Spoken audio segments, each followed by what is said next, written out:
乡亲大家好，欢迎收看华视在地新闻，我是齐英银。新闻一开始，赶快要来关心武汉肺炎的疫情。目前咱台湾确诊的案例总共是26例，新增加确诊的2例是第25甲第26例，这分别是第24例伊的这个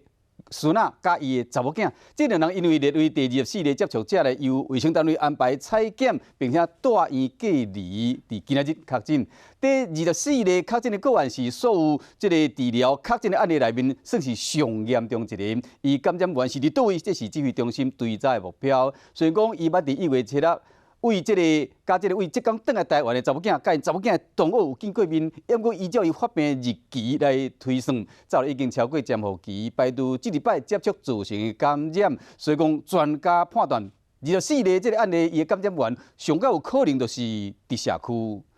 19案例，我们已经可以完全厘清，它已经是一个应该不是一个不明感染源的情况。第19例被排除基感染源找到啊，但是即马世人担心的是第24例感染源伫倒位？它的源头很可能在社区啊，就是他可能有个朋友或者谁，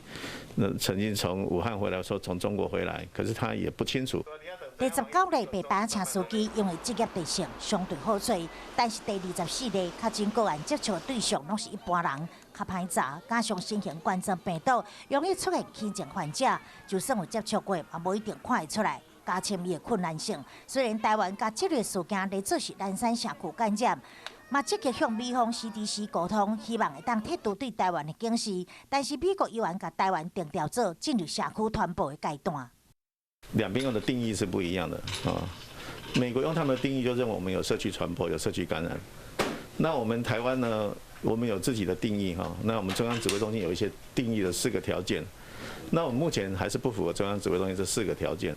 指挥中心再三强调，以台湾现有的证据来看，要伫社区传播的强度、范围甲风险拢相对低。同时，针对确诊个案的接触数积极调查，民众毋免过度惊吓。